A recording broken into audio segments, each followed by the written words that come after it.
What's up, guys? Inclusive podcast. We're finally back. Well, actually, this is going to be later down the road, right? Yeah, so we've been back for a few weeks, but this is actually like our first episode really back. So we haven't done it for a few weeks. Everything else was pre-recorded. I'm just throwing shit out there right now. But I'm excited to be back. I haven't seen Daryl in a few months. We have our guest artist, Chicana Tattoos, in the house. She's great. She still uses coils, so shame on those who never started with coils. Ooh. Shots fired. Okay, good to know. Shots fired. And be your own people. I know. Right? But yeah, guys, Inclusive podcast. Again, I am the host, and Daryl is a co-host. Edwin, also known as Kick the Bloke on Instagram. And then we have our lovely co-host, Daryl Vaca, who makes everything happen behind the cameras. Do you guys want to introduce yourself to the crowd? Sure. I can go first. So I'm Damaris Martinez. On Instagram, I'm Damaris_tattoo. And I work here at Heavy Hitters, and Edwin is my mentor. And I've been here for like 2 years or something. Yeah. A little over 2 years. Wow, time flies. I know. It's crazy. It's been a long time. She's doing great too. Yeah. It's fun. Yeah, I've seen a lot of my clients go over to her. Yeah. Oh, tears. And then, Chicana, do you want to introduce yourself? Yeah, my name is Yohana Vargas, known as Chicana Tattoos. I work at La Casa de Tinta, and yeah. Nice. Casa de Tinta in Virginia. Shout out to Lucio. Is that what you were tattooing when I first met you? No, I was working at Red Octopus. Oh, yes, that's right. The one located in Morningside, Maryland. Morningside. Is that like towards like Frederick? No, I think it's on the opposite side. That one's where the Andrews Air Force Base is at. Mm-hmm. Oh, okay. I see. I know. It's closer to here then, right? In a way, yeah. Andrews Air Force Base, yeah. So how long have you been tattooing for? It's only been 4 years, and about to be 5 years in October of this year. So one thing that surprised me about her that I saw at the last expo we were just at, the DC one, was that you were using coils, and I thought it was just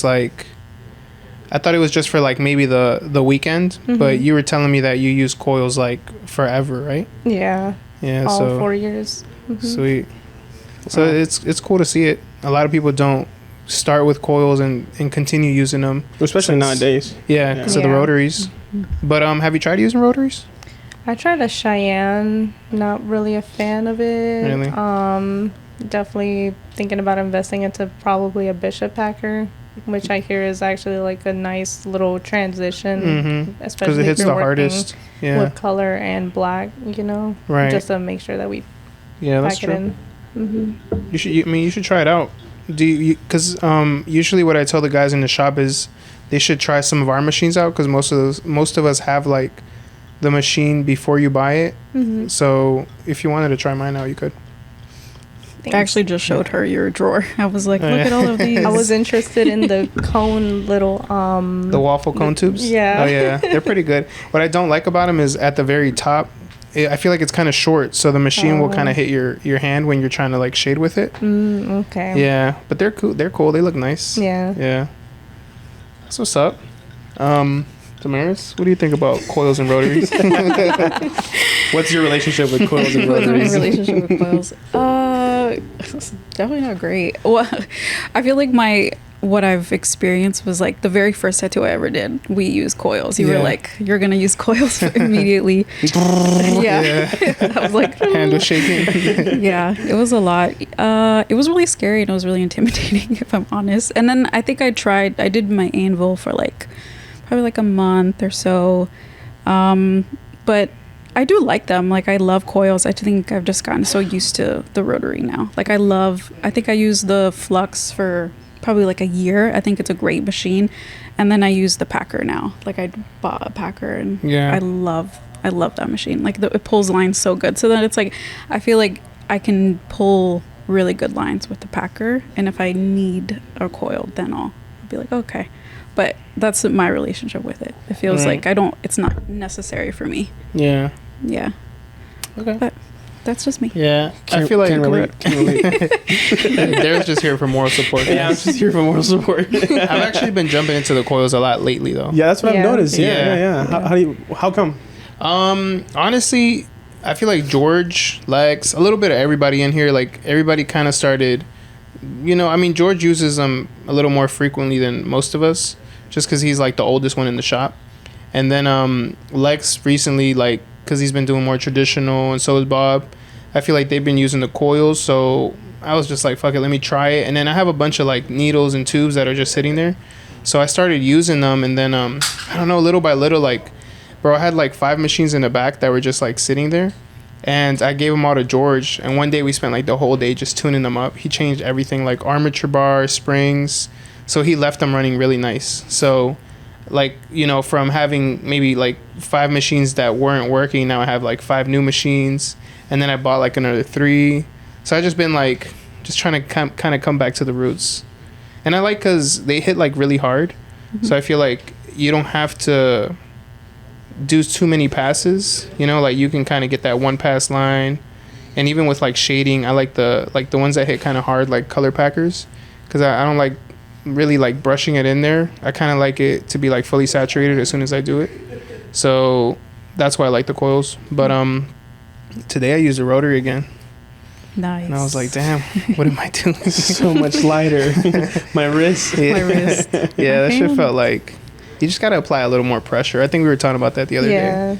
Mm-hmm. Yeah, because I like the coils just because it's like you don't have to necessarily do too much of the work that, the needle's already doing with the coil. Yeah, that's true. So it's already doing the work for you. You just got to guide it, So what do you think about the guest spot so far? You've been here for what, like 3 days now? It's pretty chill. It's a nice area and everything. Like, yeah. I'm loving it so far. Everyone's sweet. That's what's up. Yeah, we're enjoying it because I feel like most of us are just guys. So now Damaris has a friend. Yeah, it's really nice. It's amazing to have just like more girl energy. I feel like it's just like usually it's like very immediate. It's like like I thought we were friends. enough, man. Yeah. Never mind. You guys we're never are cool. enough. You guys are amazing, but it's just not the same. It's like a sister. It's just like it's just different. It's nice. Yeah. Feel free to stay longer. Yeah, that's what I was saying. Like, I'm definitely gonna make sure that it's not the last guest spot. I definitely want to come around more often, and overall, like, still pick and learn from everyone here. Yeah, because everyone can learn from everyone. Yeah, I was telling Damaris earlier. That's like one of the best things about doing apprenticeship. I mean, doing guest spots. Yeah, you expand your market. You meet new people. You learn new things, new ideas, new concepts. Yeah, new way of. That's the same thing with like the conventions. Exactly. Yeah, conventions are like the main. I feel like that if you're a shy person, conventions make you like come out of your shell and like be that person that reaches out and has the conversation before doing a tattoo, and you walk out with potential clients in the future. So exactly. Yeah. I think networking is like number 1 at conventions. Do you do a lot of conventions? The first one I've ever done was all the way in Dallas, Texas, and it was their first year of Otaku Con. And which one is that? It was like in Dallas, Texas. It was like a brand new convention. I never heard of that one. Yeah, it's like anime. And next thing you know, I was just like booked and busy down there. It was crazy. Like, really? I didn't think that I had that much fandom down there. Until you start traveling, you'll start seeing the people who like come out all the way to see you. Do you have any more that you're doing this year? Anime Incon in October. Okay. You're big into anime, huh? Yeah. It was that's what I noticed when I first met you.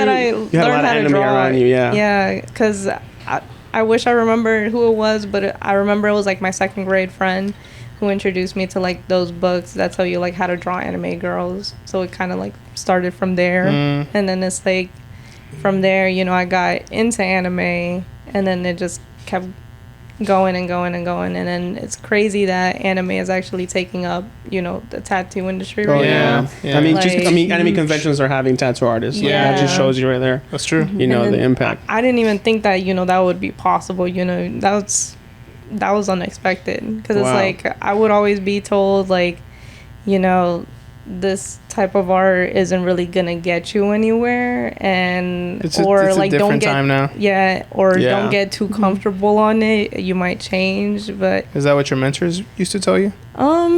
No. Call him out.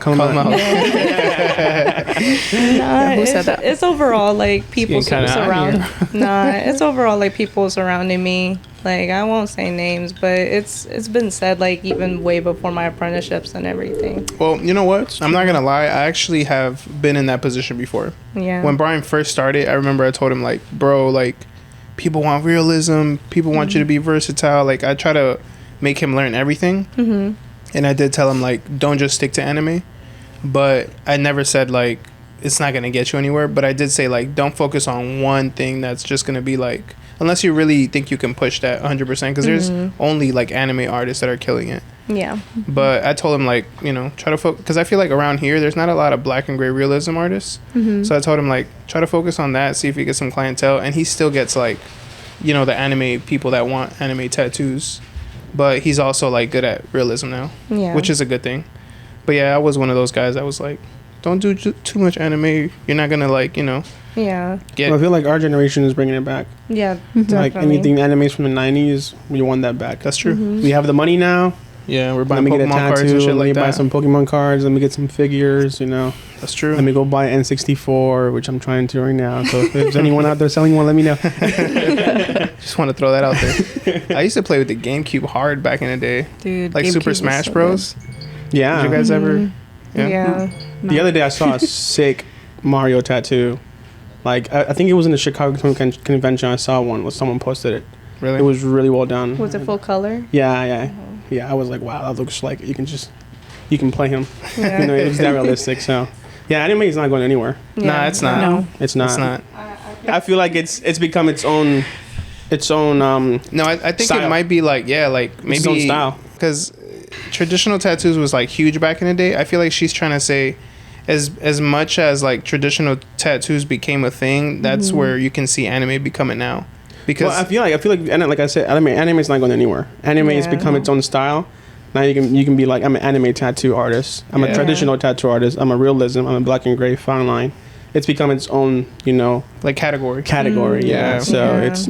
I feel like it's a strong one, and it's here to stay. You know why Daryl was immediately like, nah, because his full sleeve is like traditional. Yeah. No, and I have a bunch of friends. You know, and I have a bunch of friends that do just traditional, and like, you know, I respect the art because, in my opinion, I see tradition as one of like the first styles that started that whole tattoo, you know. Definitely. So it's old heads. It's like a classic car or a classic song, you know. It's never going away, you know. It's classic for a reason. So, and I feel like anime it's in that point right now. It could become a classic style. By the time we're 50, we're gonna be like, gonna get a Pokemon tattoo. You know, it's gonna be like that. You know, it'll be a little weird. If you're 60 years old trying to get Pikachu tattooed in your thigh, but hey, you know, and we're no one to judge. I mean, there's people that still do it. That's really there's somebody for every like art style out there. There is. There's like, you know, that's why they say art's subjective, bro. Yeah, that is true. Yeah, that's true. But let's talk about what do we do outside of work. What is like, you know, what does like a regular day look like for you outside of here, Joanna? Just getting up early, sending the kids to school, going straight into work, getting out of work, eating, sleeping, waking up again, doing the same rinse thing. and repeat. Sounds like we all got the same life. Yeah. Are you describing my life? No, right? Damn. Yeah. No, like mine isn't interesting either. I feel like I'm here all the time. Like you wake up, get ready. I take care of my cats. You got cats? Yeah, I have 2 cats. Oh, yeah. Okay. we knew that, Mom. Yeah, I was like, you know that. I know, I'm just talking shit. Yeah. Yeah, I have my 2 cats that I take care of in the morning. I take care of them before I take care of myself. Damn. Yeah, in the morning. And then... It's a real cat mom. Yeah, gotta take care of my babies. And then, I just like run over here as quickly as possible. But yeah, and that's like 1, 2, or 3 o'clock. Try to get here at like 11. That's like usually my goal. But that's when she leaves the house.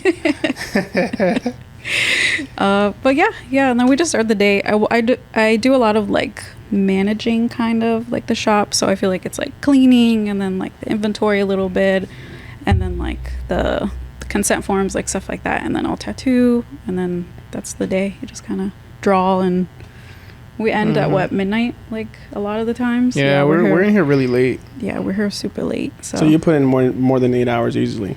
Oh yeah. That's probably the biggest thing about working at Heavy Hitters is that a regular day is like a 10-hour day. Yeah, regularly. And it goes by quick. Yeah. It flies by. I remember being here, 10, 9 a.m., 11, noon, and then leaving at 1, 2 in the morning. Oh yeah. And then I'll be in trouble when I get home. No, it's true, bro. Different story.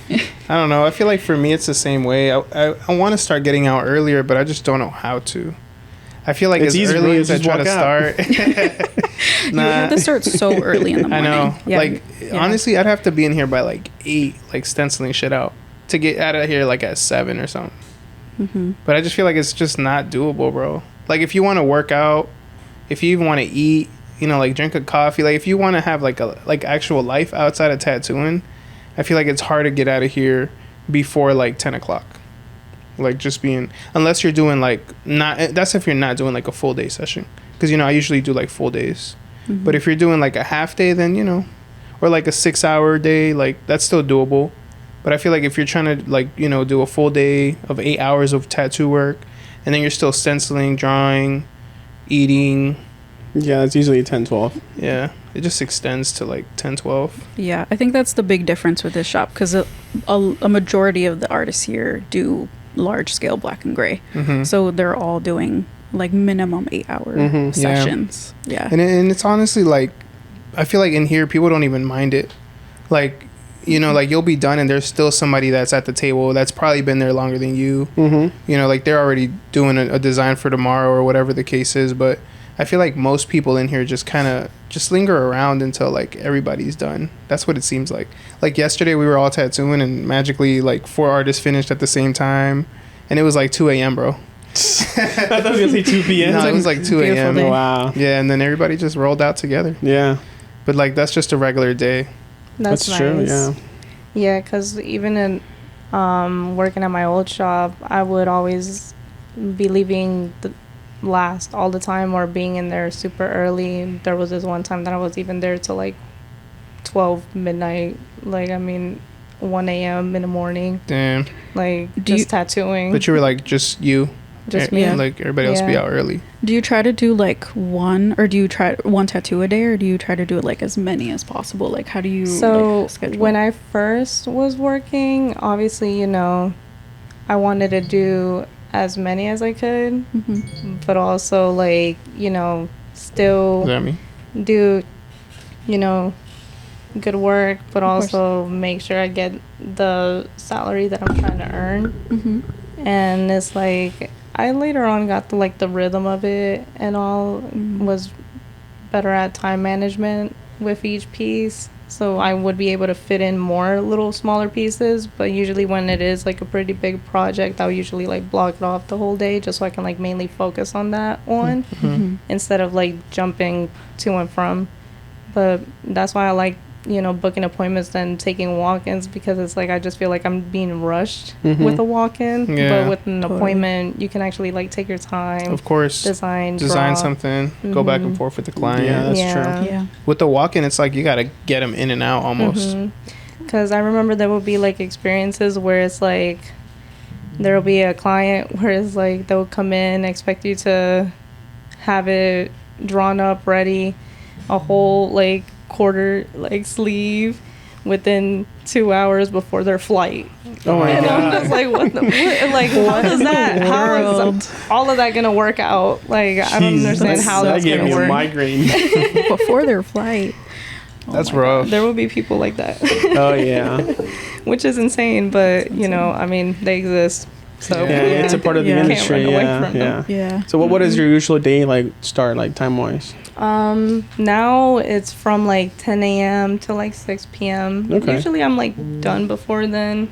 I try to like manage my days just because it's like, definitely want to make time for family, friends, all that. Can't be forgetting all that while, being like too in your head at work. You gotta like free that space up just to start another day, without going crazy. So that's true. That's a good point. Yep. Yeah. It's a good schedule too. Yeah. Today I was talking with my client about like, because she was telling me that when she goes to work, she works in like the medical field. So she was like, whenever I go to work, the good thing about her job is that, well, what she's learned now, like that she's older, is when she's out of work, she leaves work at work, and she doesn't focus on anything work related until the next day. And I was thinking, like, it must be nice, because for me to try to leave work at work, I'd have to leave like both my phones at work, my iPad. Like, I'd have to really get disconnected, and then like it's just impossible, bro. Like, I was noticing over the weekend how like I was like, fuck, I forgot to pay the rent at work.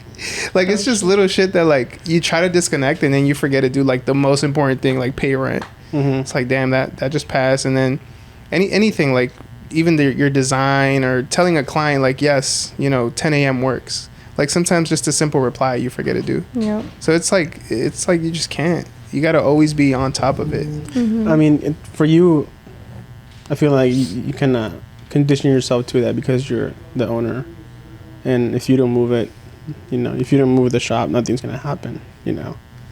But I'm 6 months deep into the corporate world, working for, I'm working for someone else. I'm not the boss, so I'm not the boss anymore. Like, so no. So like I'm used to like, hey, reaching out at any time or contacting a coworker at any time. But with this, like, it's 8 a.m. to 3 p.m. If I text anyone after that, no one's replying until Monday or till the next day. So I'm like, okay, well, that means that I can go home and not worry about this. Yeah. I don't focus on it until I'm back there tomorrow. So in a way, that kind of helps me separate both work and personal time. Yeah. And I like it because, like, it's different, any bro. problem, leave it behind, throw it behind me. It's Friday, I'm enjoying my weekend. Yeah. And then Monday I'll worry about it. It's a future there problem. It's not a future. It's not a. I gotta worry about it before the next. Next day. So yeah. It's true. In a way, it helps. Yeah, no, it does. But I feel like your situation is different. That's true. Yeah. I'm sure there's easier ways to do it for me too. Like, I mean, I've always been talking about getting an assistant or a manager, but I just haven't done it yet. I feel like that could help you. I think it can help tremendously, honestly. Yeah, help you have that time that you. Yeah, because then we just communicate, me and manager, and that's it.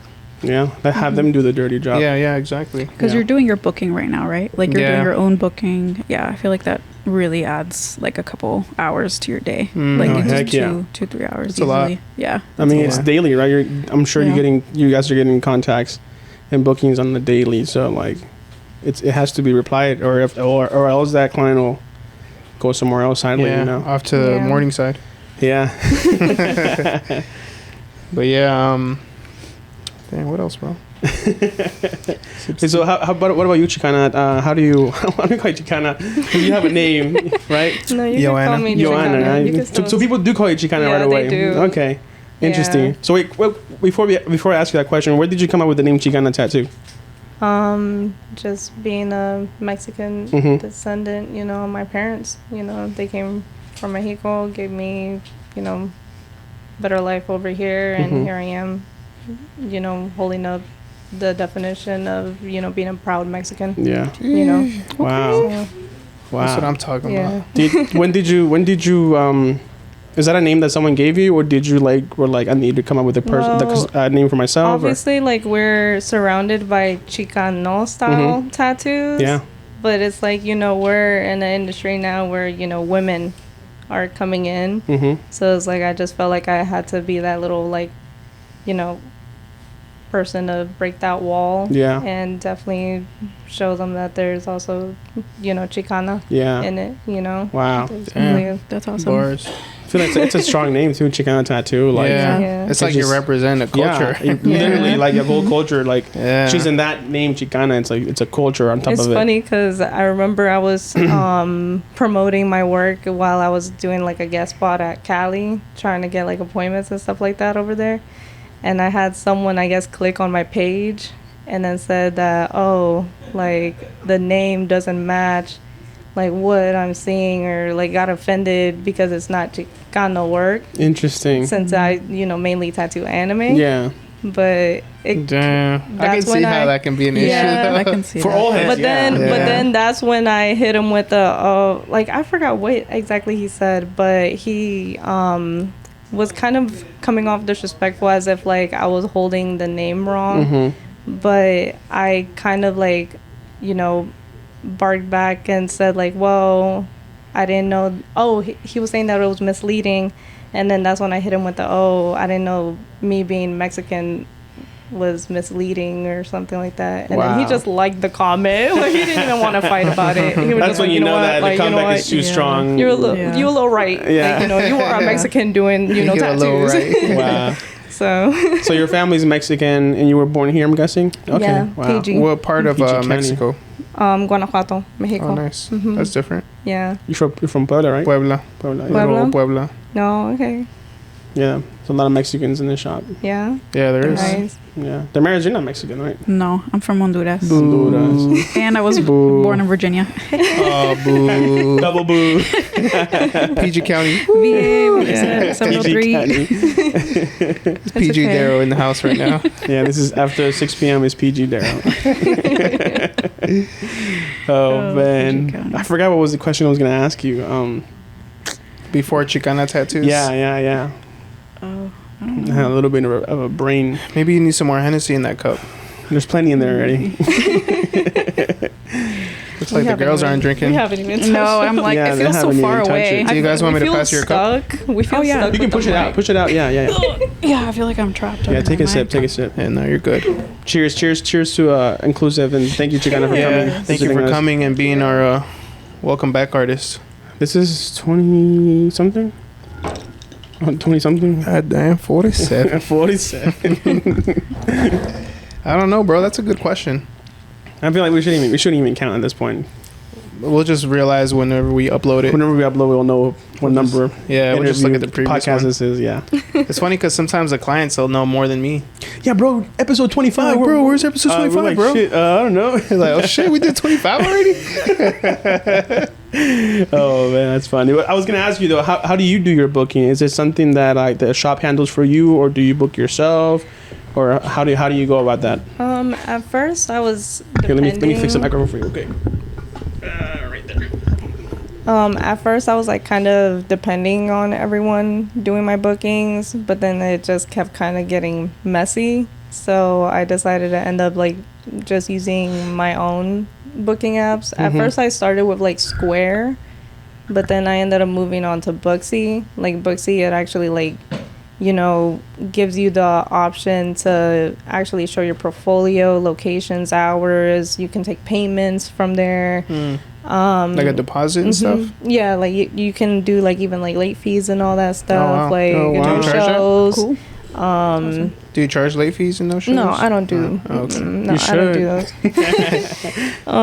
But yeah, like I don't know, like Booksy just made it a lot more easier, just because it's like even if they were to visit Booksy, they would automatically get an email to direct them exactly how to properly book an appointment with me, and they'll get them to reach out before I even approve the appointment. So they'll request it, but obviously it needs to be approved by you. Yeah. Wow. So you can be cool. Like, sorry, I don't like this, I can't do it, or not my style. Yeah, like yes, obviously like when something isn't within the experience that I have, obviously like I'll let them know like, hey, I'm not 100% you politely decline it. Yeah, because it's like it's kind of messed up if I just take it and then it's like I don't know what I'm doing, and then it's like I mess someone's whole life up, so literally. You want to be fair. No, I agree with you. That's actually pretty cool. Booksy, right? Yeah, Booksy. B-O-O-S-K?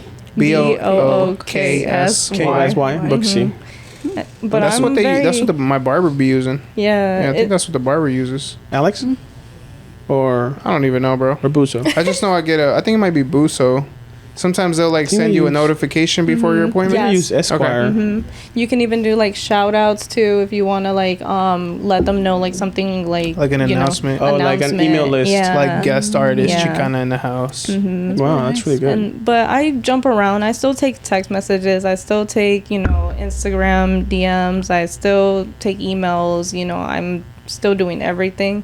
Like it's just something that's nice to have, just so you can kind of organize yourself, as well as still have like your clients basically have the freedom will to actually like look through and pick a date and a time that works best for them. How far off are you booked right now? So I'm right now booking May. Okay. Right now booking May. Mm-hmm. Wow, nice. Yeah. That's Has it been slow for you too? Yeah, it's been like pretty slow recently. I feel like it's been just recently, right? Well, tax money's coming before tax season. Mm-hmm. Yeah, it's kind of picking up now for us too. Yeah, definitely. And like the warm weather's out now, so Yeah, it's that's like true. everyone's trying to get Not that right now. tramp stamp, Yeah, hell yeah. to show off The visible the tab. people are still getting those. It's coming back. You have one? Yeah. Come on, man. You can't be saying that stuff. You have a tramp stamp? What? We were drunk one night and no. It was a bottle and a half of Hennessy. No, I don't have a tramp stamp. I haven't tattooed Daryl since God knows when. Oh yeah. 2020. Yeah, he did my first tattoo. Yeah. Oh wow. Oh really? Cool. Yeah, right here. Yeah, but he likes all traditional, which is like the complete opposite of what I do. Yeah. But I I mean, enjoy now doing that you want to be a coil boy, I can knock that I was out, gonna bro. say it's crazy because it's like I was showing you earlier, like my You seen that artist, one, bro? like he That one's does traditional. Oh wow, who did that? AB from at first he was working at Odoline Tattoos, but now he's at Burnside. He's over at Hanover, Maryland. But no one would guess that this artist is literally like the same. It's crazy, right? Oh, really? Yeah. Those are the same. I mean, it's people? like you. Oh, Yeah. that's Yeah. so cool. Yeah, I feel like he can do. Edwin can do traditional. that. Yeah, he Edwin. can do it. He has the duality of doing both really well. Yeah. You know, wow, Then you that's should- really good you though. should That go tradition for is really it. good. Yeah. I'm gonna try it. Yeah, because he was only I think he only had like 5 years experience. Did he do plus coils on for that too? doing like strictly, That's cool. strictly, You can tell, yeah. you know. What about the black and gray one? black and gray one rotary? Nice. Yeah, he definitely did rotary. Let me see that one real quick. I might have to give my boy a follow. Wow, He did both that's sides of the really arm? soft. That's No, all? this one is from my old coworker Bryce. Oh, okay. So, Cool. yeah. I mean, if you want to try those coils, and let me know. Let's do it. Yeah. Let's do it, bro. I'm down. Do it. I'll be having free This whole time arm is not nowadays. finished because of him. I'll be having endless free time now, bro. Like we could do like a midnight session, a 2 a.m. session. Just so much time 10 now. a.m. Yeah. You can get your Tempting. sleep and a tattoo at the same time. No, I'm not sleeping when I'm being tattooed. Nah, this boy, like it might look like he doesn't drink, but he drinks heavy. No, I don't. No, I don't. Yeah, when I tattooed him, he went through a bottle and a half of Hennessy. Oh my god. I tell everybody that. That was because it was the elbow. True story though. The whole elbow was getting destroyed. Yeah, the whole elbow. It was super Crazy. painful. It started, at a 5, and then it just kept going, and they got to a 10. The last like hour, Yeah. and the bottle just started disappearing. Yeah. Yeah. It was a lot of pain. So Are you planning on getting any more tattoos? From any like? Honestly, like I got too many ideas. No exact date and time or person. Okay. The one that I do want to finish is probably this one, The just Chente? because it's like I have a cat. I see the cat. That's so random that I just still like annoyingly like try to like forget about, because it's like I 'Cause have it's, like, all this realism and then the you cat. got And the cat burning, saying I guess this is my life now. So just. I'm just live it trying to out. figure out, another piece right there, but plus the cover up. Yeah. So Damn. people told me to put a mustache on him. No one will know. He'll be Mexican. Just extend Chente's jump. Oh man! All right, we're at 35 minutes. So should we take the food break? Yeah. All right. Ido had just came and he was like, I thought he was about to bring it. Yeah, Heido, you ready to go? Right. Serious questions next session. Like now? Like what though? About her apprenticeship, how that went, and then her experiences at Red Octopus. I don't want to ask those yet. How hungry are you guys? Not that. So just I could, one per person? bite a snack, yeah. So one per person? Y'all lying like shit, boys. No, I'll eat more after we're done, but like just One for per person? just for like for the show, you know. Saving four. Right? Okay, so 1, 2, 3, 4. Mhm. What you sipping into? Henny? You want some more, Daryl? Have a kitty? I'm good for now. Alright, cool. Well, 1, 2, 3, After the food. I'm on. 2? No, just one for now. Oh. Yeah, for now. Alright, cool. Afterwards, just make sure they don't kill it all before we No, yeah, I get him already. Oh shit! All right, we're good to go then, Heido. We're waiting for you. Alright, cool. You're fine. Give me like 2 minutes. All right. All right, Damaris wants serious questions now, so Ask them, bro. Yeah, because you were talking about how you were very aware that you were like a woman coming into this industry. How, like, I guess my main question is like, what has your experience been so far, and is it? It was definitely interesting because when I first started working, like, I was in awe that, you know, seeing and like female artists, you know, because it's like tattoos are like male dominated. So it's like, you know, seeing a woman being a tattoo artist, like, it caught my eye because I'm just like, holy shit, like, I want to be that, like, I want to be her, you know. And then it's like, you know, it was pretty nice to get to know them, talk to them and all that. But then it was kind of weird when I was offered my apprenticeship within 6 months of working at the company. And then next thing you know, the same girls that I was looking up to decided to turn their backs on me. Oh, wow. And not even want to talk to me. Like, just talk. What were you doing before you were the apprentice for 6 months? Receptionist. Oh, okay. Is this at Red Octopus or is this somewhere else? Red Octopus. Red Octopus. Damn, threw them out there. Wow. Hey, I just want to know. Yeah. Where do you start out? Yeah. So you went into the shop wanting to be a tattoo artist already? Okay. So that was your path. Well, it was more of an idea. You know, I'm not gonna try to, you know, force that because I already know how artists and shops are when it comes to taking in apprentices. Like, some people, they just don't have the time or they don't want to deal with it. Like, it's just, you know, such a lot of work. Yeah, it is. So I just kind of went in there just trying to live as close to my dream as I wanted. So even if it meant, like, you know, being just in front, saying hi and bye and signing up people. Just being in the environment. Yeah. Was your mentor a female or a male? A male. Male. Yeah. How was he? What was Johnny, I love him. Okay, cool. Yeah, that's really nice. He's like my, you know, brother in the shop, you know. So that's awesome. He was definitely the one that I really appreciate because he actually, like, even though it was like he felt like he didn't teach me as much as he could, you know, like, I still appreciate the time that he gave me to actually, like, take time out of his day to actually, like, teach me even a thing or two, you know. No, that's so it's nice. How long was your apprenticeship? Technically it was supposed to be 5 years, since October of 2019, and then this year should have been my 5th year, but my last day was November 8th of last year. So, and then that's when I ended up going to... You still did a pretty long apprenticeship. Yeah, 4 years complete. And then I ended up going to La Casa de Tinta. So it was still a pretty decent, like, you know, time spent with the shop and everyone. It was really nice to actually, like, get to kind of go around and see, one, the environment, two, you know, different artists and artwork, and three, like, you know, you get to see how they work, that you can kind of grab at it and kind of put it with yourself as your own, and actually you put it together and actually make something that works for you, you know, for your everyday.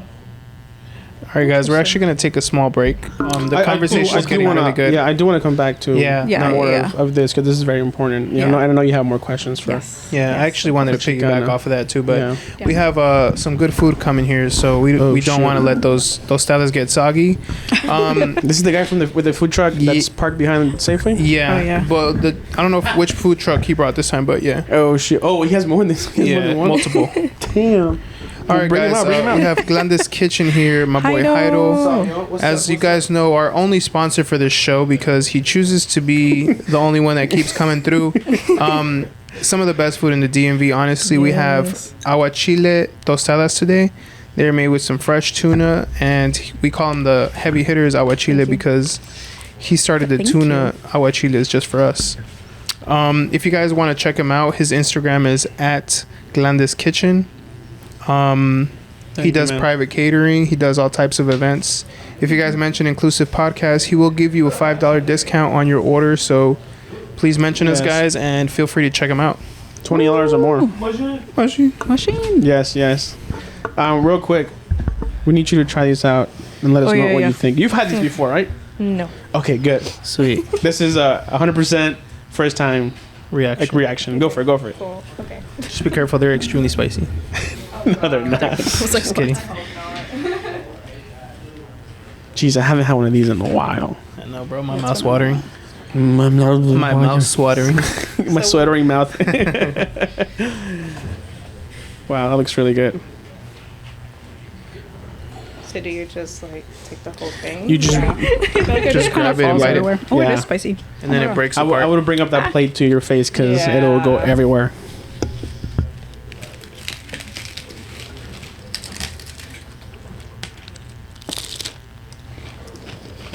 Ooh, these are double.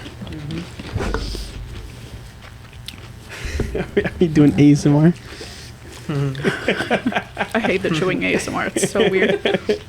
I'll still be watching them, Jones. They make their food look so appetizing. That's why I watch. I like the seafood ASMRs when they're like breaking up the lobster tails and shit. When the king crab legs. Yeah, that's good. Which one do I like? Yeah, that's very specific. That was very, very specific. I watched one girl eat a Big Mac and French fries, and then she made it look so appetizing. Is this the girl that eats like a ton of food with her big mouth? No, I saw that in one. The car? The girl. Oh, she was in a car though. Yeah, it's probably her. Yeah. Yeah. She'll take down a Big Mac in like 2 bites. Nuh-uh. Yeah, and you're like, Yeah. I can't even do that. What that mouth do? All right, what do you think of your first bite?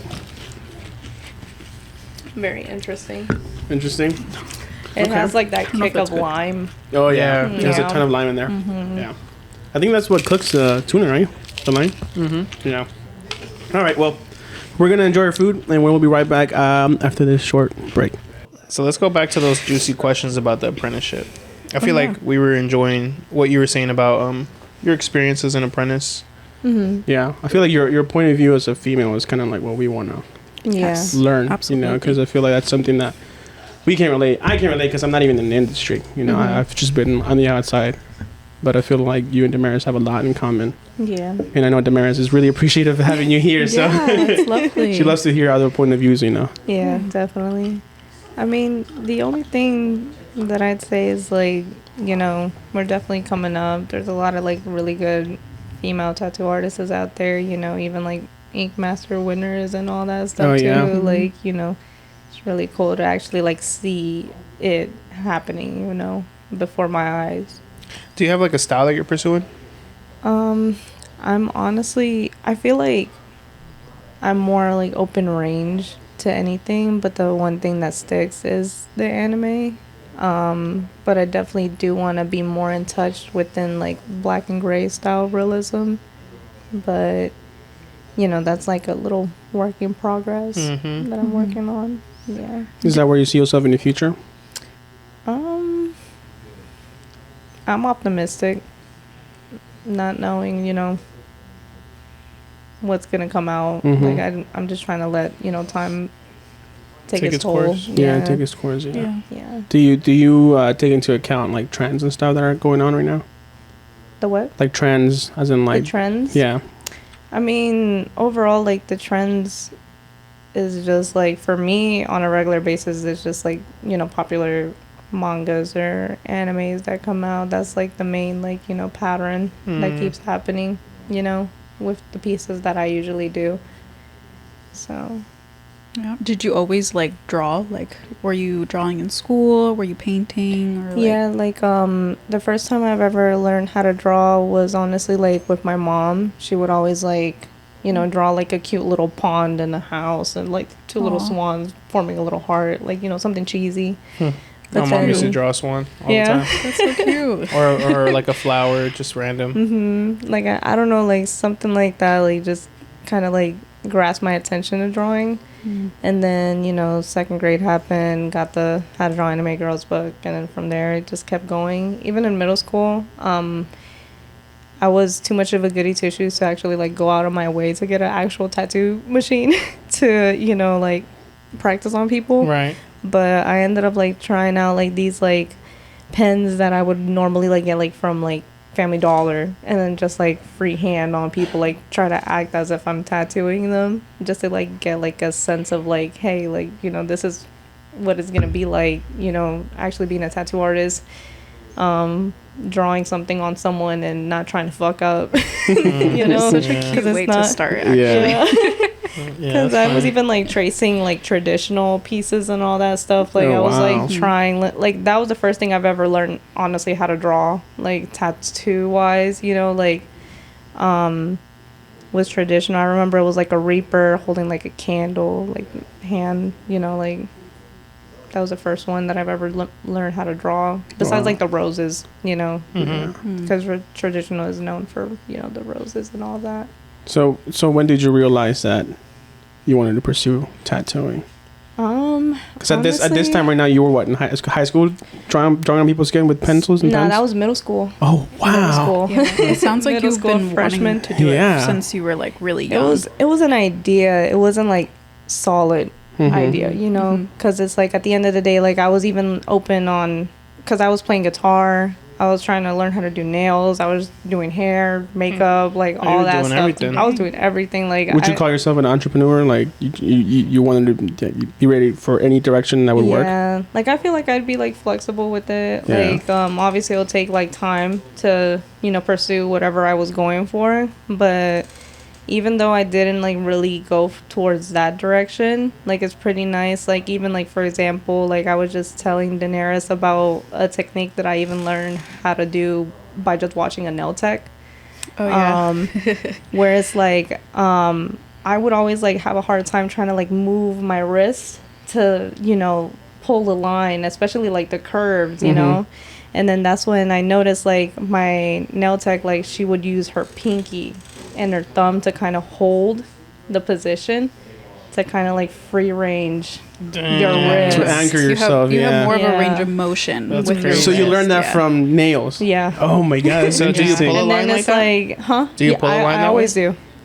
Like you'll see like my pinky, you know, it's strained all the time, but you know, he's a strong one. Yeah, he's holding on. He works out. He's like doing crunches and push-ups. That Joe got his muscle on it. No, yeah. And then it's like, it's cool because even like, you know, doing makeup, like that's teaching you blending. That's teaching you color. Like, you know, eyeshadows, like, you know, color palettes. Like, you know, what's going to be mixed with what and what's going to like, you know, equal it out to. Yeah. You know, so it's like all that, like, you know, even though like it's so little and it's like in the same like category, but like it's not like the same, you know, thing. Like you can still apply it, you know. So it's like pretty nice. That's crazy. That's like sorry, I was gonna say that's like painting, like people that do oil painting. Yes, I noticed they mix like like for example they'll make their own black or they'll make their like own greens, like, you know, they use the primary colors to mix other colors. And I noticed in tattooing, like the inks are the same way. If you just put like the same different types of colors, it'll turn that color. And a lot of like color realism artists make their own like color palette by just putting a bunch of different colors together. I think Mets does that. Yeah, Mets I think tattoo. so. He's really good with the colors. He's a beast. Yeah. Wow. So that's I find that very interesting that you're taking from different professions, so from makeup, from nails. That's different. That's and really it's cool. applying it to tattooing. Yeah, and you were so like this is high school, like, or middle school still. Like you're doing all of these things in middle school, trying to figure yourself out. Everything started middle school. Like once, you know, we all got our phone in our hands, it was like no going back, you know. So it's like, you know, we're seeing things, we want things. Like it's true, I was already like stretching out my ears in middle school too. Like my mom found out when it was like my first communion. And then it's like my you were the rebel. Aunt, my aunt was trying to get me to like show her how my earrings would look on me, and then my mom was like, here, try it on. And I'm like, I can't. She's like, why? And then I'm like, because I have holes in my ear. And then like she's like looking like around the ear, and then she's like really like looking at it and realizing that is literally in my ear and it's the cone ones. So it's like she's looking at it and she's looking at me and she's like, vas a ver qué va a pasar cuando llegamos a la casa. Luckily I didn't get my ass whooped, but but yeah, I'm sure you got an earful though. yeah. Oh wow. I mean, if it was her choice, she says it all the time, I would make sure you have 0 tattoos. Of course. Did you like were you one of those that like got your ear pierced like in school, or you started like opening it up in like middle school bathroom or something? Nah, because I would be at home. But the funny part was that since I was like so excited to like, you know, start stretching it, that I carried around the very thin starter ones. That next thing you know, I lost them. And then I'm just like, fuck, like I'm so determined. I wanted to like really like get them in. I skipped the whole thing all the way to like like a bigger gauge. Like a bigger gauge. I think it was like 2G. I don't remember how the chart is anymore, but basically like I decided to push that in while I'm like jumping around in the bathroom, like all like quiet tantrum and everything. Yeah. And then just to later on like a day or a couple hours, I don't know, but I found it in my book bag, like the starter packs, and I was just like, holy shit, like okay, whatever, it's in there. Or you skipped a couple steps. Yeah, there you go. Are they still gauged now? Yeah. Oh, okay, so nice. So you at least the discipline is there. You stayed. You're consistent. Back in the day, like this is kind of related, but back in the day I used to work at the pharmacy, and this guy came to pick up a prescription for it was like an ointment, because he had tried to stretch it like that by force, and he ended up ripping it, but his were like big already, so he ended up ripping it. So one of them jumps was like really short, and little vaginas. Yeah, they had to sew it back together. That's how I say that they look like when those big gauges come out. It's literally just like meat hanging, and it's just like little vagina holes, you know, just like little. I've seen that in the conventions. Them, you know? Yeah, they don't look good when they're not with the whatever you guys put in there. No, he was pissed, bro. He was like, I can't wait for it to heal up so I can start stretching it again. But they had to like sew it back at the bottom, and he had to get the ointment to like not get an infection. Mm-hmm. I think Lex has his ears stretched, right? Yeah. Yeah, Jorge too. Jorge has stretched pretty far. Yeah. Actually really nice. Scratch too as well. Yeah. Wow. Yeah. It's like a tattoo artist thing. Yeah. Yeah. I tried it when I was also like in high school, but I, like the first, even like the starter, like the first one hurt, and I was like, this isn't for me. Like I gave up immediately. I was too determined. I decided to use like coconut oil to try to like squeeze it in. Yeah, like just slide it through. Sometimes like I would push it too hard that thing will go all the way through. And I'm just like, that's crazy. My god! And I would have to go back through the pain all over again.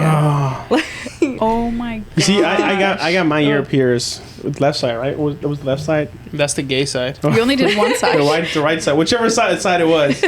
And I remember, like my mom doing it for me. Your mom did it with that aguja too? Yeah. She did it with the actual like see mine just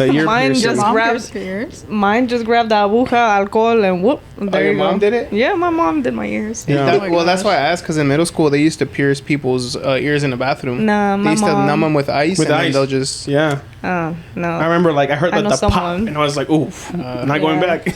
I got both my joints pierced back in the day. I used to have my eyebrow pierced. This joint was intense because I got it in somebody's house. Did it get infected?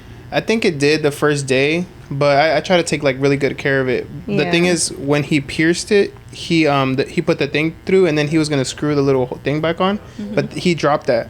So I had to follow him with him, like trying to find it, and my eye just started bleeding really bad. Oh my god! But he ended up just grabbing a new one. He put it back in, and then I remember my joint was so swollen that my eye was like this.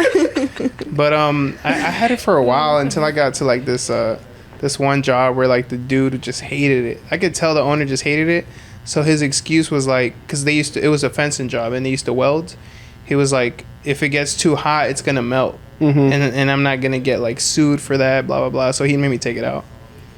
But I feel like he just didn't like it. That made no sense though. Yeah. Now that I think of it, I'm like, but I was like 17. Your face would have burned before that thing came out. I would have died before. You would have been ashes before that thing melted.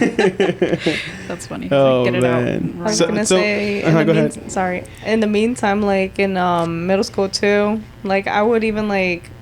My mom had like these like little dangly earrings where it's like I would evenly make sure to make it look like as if it's the same earrings. Like it will be like little square diamonds that I'd be taking off. And then since I'm not allowed to get piercings, I would like super glue my little snake bites right here. Oh my god! And then it's like so funny because my STEM teacher, she was already like pulling me out of class, and she's just like, are you gonna take those out, or am I gonna have to call your mom? And in my head, I'm like, they're not even real. Like, what are you talking about? But I took them off. And you were a rebel in school. Yeah, you were. Did it hurt? Like super gluing them? No, like What about taking them off? Taking them off, like it's just a little feel. Like it's not too crazy. Like a scab? No, not even a scab. It's just like it's just dry glue, and then you just pull it off. Jeez. Like even in like little like necklaces, like I don't know if you've ever seen like people have like the chains, like they'll take off the little tiny chain and then even have it like a lip ring or a nose ring or something like that. Yeah. That's crazy. Yeah. I remember like grabbing like the paper clips and like turning them into a loop and then like pinching it on your ear loop. You know, it looked like an earring. Because we wanted, like, all my friends wanted ear piercings so bad. Yeah. And then one of us got it, and then like everyone was like using that as an excuse so that everyone got it. So it was like 5 of us, and we all had piercings. I would even have like the fake septums where it's like it's just a clip. Oh yeah. Like, you know, you just push it up and it's just a clip. Just a clip. Then, and then you just take it off. Man, that almost hurt. Septum piercing. Oh. No, it's so there's skin in between. Like, you have yours too, Damaris? No. But I was thinking about it, and then I asked. Yeah, there's skin. Like when you pull the skin right here, you'll feel like there's skin in front of the bone, I guess. Like, you know. I thought it was cartilage, but it's not. It's just like a little flap of skin, so it actually doesn't hurt that bad. What about like tongue piercings? You ever? Tongue piercing that one was easy. Like it was like you got it done too? Yeah, I don't have it anymore. Oh, okay. But it was like a very like hot, like quick feel, and then after that it's just like the piercings in there. Okay. I'm not a piercings person. I have a few, but I feel like they're so painful. And then people are like, "Oh, but you're a tattoo artist. You have so many tattoos," and I'm just like, "But it's just not the same. Like it's so a funny sharp to just pain. Watch like them come out of the like piercing room at my old job. Like there was even one that was celebrating her birthday, and then she's like, "Yeah, it's my birthday," and then she walks out, but mind you, she has a dress on and she's like walking with her legs spread out. She's like, "All right, you guys, like have a good one," and then we're just like, "Well, we know what she got." That's funny as hell. Happy birthday. Yeah, she had a happy birthday. Yeah, nah, for real. Jeez. She wasn't able to use it that night, but no, maybe in a week. Is that a piercing that you have on like above your lip? Is it a dermal or is it? No, it's a bar. It's a Medusa. Okay, a Medusa. Medusa, cool. Sweet. I was thinking about that one too, actually. Yeah. Like a stud there. Actually, I don't know what piercing I would get, but something like a little ball. Yeah. I think that would be really cute. That'd be cute. The ones that I like to see is the one that's that goes what through. Is it called? Yeah, like the little 2 balls like on the lip one. You know. Yeah, I've seen that. Yeah, I've just heard that the lips swell. Like so dude, I bite my tongue in my lips and I want to cry. Imagine a piercing. Yeah. I'm good. Yeah. But yeah, I think it's like what it's called. It's like a Ashley. It's like an Ashley piercing. I have no idea what they're called, but I've seen them. But my friend got it like the lower lip, and she like you have to drink liquids for like 3 days. Like you can't actually like chew or eat food because you're gonna bother it too much. Yes. Like you have to be really too much. But yeah, but it's pretty once it heals. Once it heals, it's gorgeous. I think like I think like people that get tattoos and people that get piercings are different because like I think piercings it's like a lot of discipline and like there's like a long healing process. Like cartilage piercings take like 6 months to heal. Like it's like really really long. At least like mine the stuff in the ears. Yeah, like the top, bars. like I think they're called orbitals. I think the orbitals. Mm-hmm. Yeah, those. So I feel like people that have lots of piercings, at least when I look at them, I'm like I feel like they just have like patience. And how do you feel about like the new piercings that you keep seeing people have like lace in their back? Lace? Like the piercing. So there's piercings that now they're doing on people's backs where it's like they'll hook either a chain like a necklace or like lace. So they're like braiding the metal into the skin, kind of. No. So it's like just a circle piercing. It's a circle piercing. Is it like a dermal? It's not a dermal. It's like basically the septum, but just think of it like on the back, like just a circle, like little chain.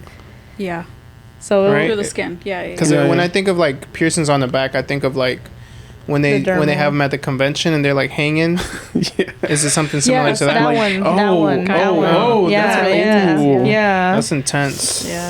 I feel like at that point you got to be like a masochist. Like you got to enjoy pain. Don't you think? You guys have seen those people, right? Yeah, I've seen them at the convention. Like what do you guys imagine trying to like take a shirt off and it gets stuck. Ooh. Yeah. Well, imagine trying to lay in your. Would you rather have that get hooked on a shirt, or would you rather want a dermal to be ripped off from like pulling down your pants? None. Neither.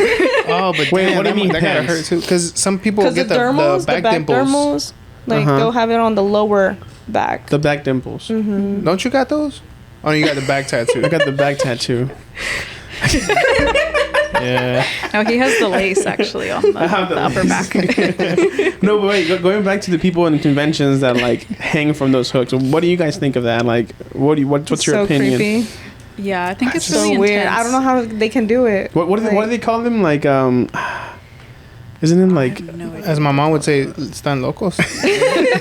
Yeah, those people. I find it super like, just like abnormal. Like it's just. Yeah, I just don't see the point. I don't know. Some people enjoy it though. They enjoy the pain. Like it's like I saw an interview the other day. The girl was like, "I enjoy the pain. Like I'd rather feel this than like emotional pain."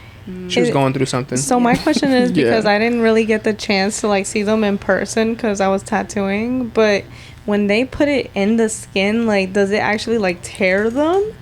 I think it stretches it. It doesn't tear through. No, it does tear through.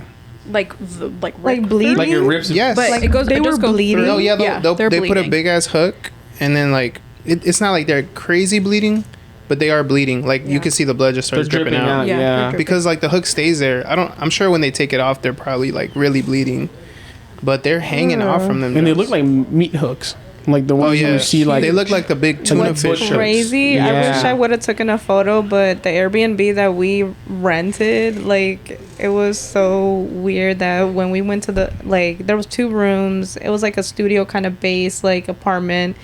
It was pretty normal, Next thing you know, we go down one of the rooms, and then next thing you know, we're like, oh, this one's very spacious, and we're like, what the fuck? And there's like 2 hooks, like the hooks that the show girls were using to hook themselves. Like there was like hooks actually like hanging from the ceiling. It was like 50 Shades of Grey. Oh my god, I think so. It was a red room. Is that what they call it? The red room, yeah. The red room. Yeah. Wow. But it was like Baltimore is like a very like has like very old buildings, so it's like you're gonna see random shit in there. Like you even see trees growing through a damn house, coming out the windows and stuff. So that's Baltimore, dummy. Yeah, that's Baltimore, dummy. Oh my god, that's so interesting. Man. Yeah, I don't know how people can like just hang from like the ceiling with hooks coming off their back. And I've heard it's like, I feel like they do it. I've heard that it's like almost like a form of meditation. Like when it gets to that high level of like body modification, they almost like find it calming because it's like so painful. Like that's what I've heard. Yeah. And that's why they do it, because they're like they're that's meditating. A different level of acupuncture. Yeah. Yeah. Kind of like how the monks go through like all those intense trainings and like sit under waterfalls for hours. A lot of it is mental. Yeah. Yeah. And like I mean, mental, and women have a way higher pain tolerance than guys do. So I've seen guys do it. There was one guy. Really? I've never seen a guy do it. There was like before. a big. I saw this big. Like he was probably like 300 pounds doing it, bro. Hanging? Were you? Yeah. I don't know. Jeez. I might have sized it with 300, but Did you see the guy that fell off of the hooks? Oh no! It was crazy. Did it rip? Is this Chicago? I think it was Houston. It was the one that was a really, really big like warehouse. I think it was Houston. But you guys, you saw it like in person. I saw it with Bob. Yeah, we were walking around. It was crazy. He was like, so it was one of those where it's like a pulley system. So it's the hooks are in his back, and then he's pulling himself up. Oh my god. And then he did it. He was trying to put on a show. So he's like rocking back and forth, and he rocked himself so much that hooks fell out of his back, and he just like fell to the ground. It was crazy, and everybody just gasped because we thought it ripped through his skin, but luckily it didn't. It just slipped out. But in the meantime, in Dallas, I was watching Velma spank people for money. Who's Velma? Oh really? Who's Velma? Yeah. Like someone was dressed up like a sexy version of Velma. From Scooby-Doo. And then just like having the paddle just ready to. At the convention, just spanking. And they were like paying her to do it. Yeah. Like come get spanked for $5 or something. There's some kinky people in the tattoo conventions, bro. Talking about kinks.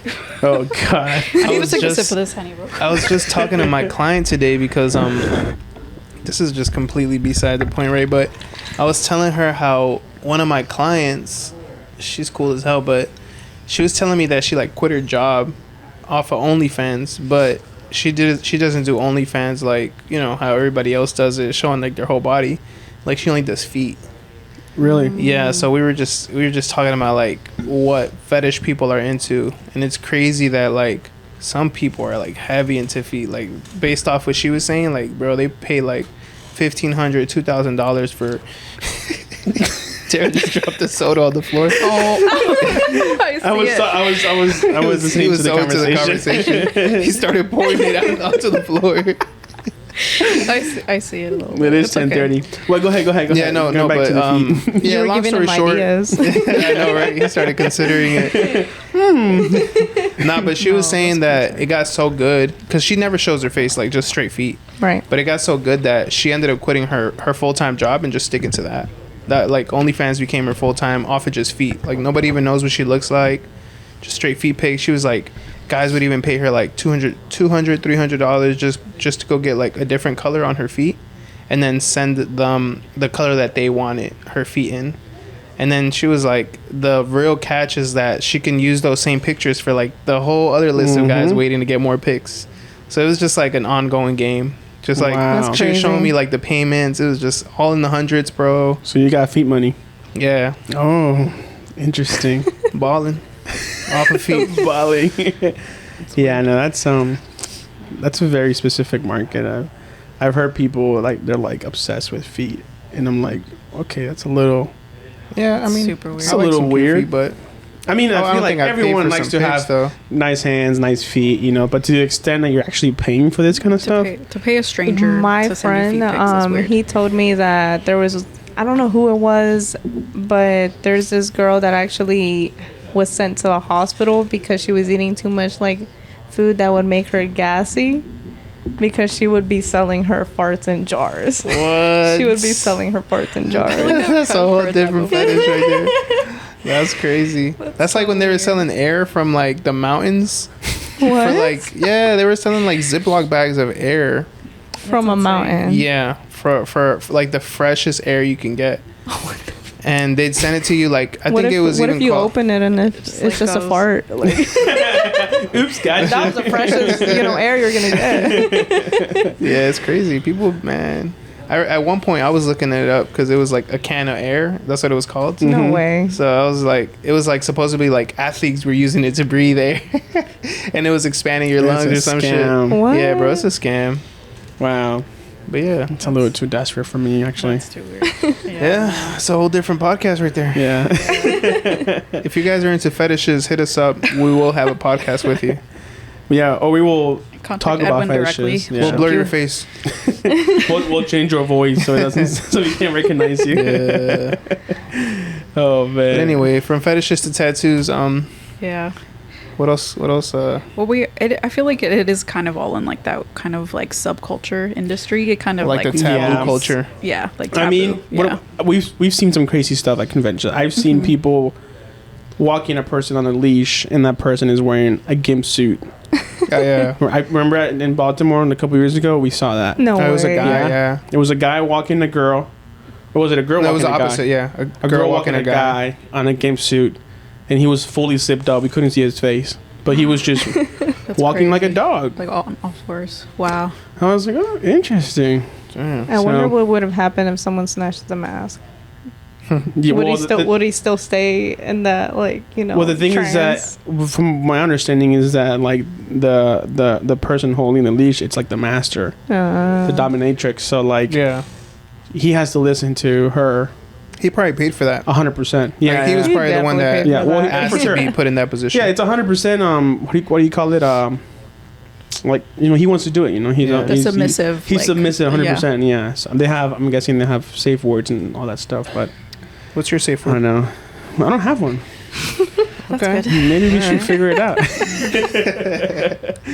Yeah, I don't know. That's not my cup of tea. Nah, same here, bro. I didn't even know about safe words, so I started looking at movies that were talking about safe words and stuff. Interesting. Yeah. I want to find out how you got to that point. I just recently found out what like the upside down pineapple meant. Oh yeah, that's another one that's interesting. What is that? It's for swingers, right? Swingers. Yeah. Oh, okay. Yeah, that was weird. There's a documentary on YouTube from Vice where a guy, they send him everywhere, and he goes to this swingers community where it's like imagine like they bought out like a whole like motel, and it's like 50 rooms and they have like a pool and like the rec area. Right. It's all swingers and they all sleep with each other's couples, and they have like huge rooms where they have orgies and all this crazy stuff. And they all switch off partners and it's all consensual. And the guy like comes in and does his documentary and he taps into one of the relationships, and the guy is like, teaching him how to approach a woman and how to be into swinging. And it's the most awkward thing ever because the guy is awkward himself, so he can't even like have a conversation without being awkward to the female. And it's just hilarious because you see this guy put himself into these awkward situations where like stuff is happening in front of him and he just doesn't know what to do, and people are just bouncing from each other and this is a documentary. Yeah, it's from Vice on YouTube. Okay. Yeah. Interesting. It's funny because I heard someone tell me that you ever seen those like wristband tattoos that wrap around like just a blackout. Someone was like, oh yeah, that's just like the level that they're able to like fist your like arm up. The gas. Whoa, that's like, that's a marker. I've done a few of those on soccer players. No way. Oh my god. Hey, all you guys, you guys know who you are. I've seen leg ones. Oh, that's horrifying. I hope that's not. Yeah, I mean the upside down pineapple is one. Yeah, that's a big one. So apparently, if you're grocery shopping, and you're a swinger, you get a pineapple from the fruit section and you flip it, and you walk around this supermarket doing your thing. Is that really what it is? Yeah. Oh my god. No way. I didn't even know. I did not know that. If you recognize the signs, you'll be like, hey, he's a swinger. Let me jump into his relationship, or let me and bring him into my relationship. And it's crazy. People apparently do it. So be on the lookout. I'm gonna keep an eye out. Yeah, be on the lookout. Yeah. No, I didn't know that one though. That's new to me. So what somebody told me is if you go on a cruise ship and there's like a pineapple on their door, like upside down or something, they were like, it means that they're a swinger couple. Yeah. But I haven't even gone on a cruise yet. The pineapple. Titanic. Yeah, the pineapple was like a fruit for them to signal each other. Damn. I'm always like on the lookout, like just like randomly. Like it's crazy because back in the day, like when I used to tattoo in the house, I did a lot of pineapples, and I can't remember how many I've done like upside down or if they were upside down, but I know I've done a lot of pineapples in the past. Yeah, that swinger life is. It's crazy. It's different. That's so weird. No, I can't. Damn, from tattoos to swingers. From tattoos to swingers. Yeah, it's such a. I don't know. I feel like it's a different way of thinking.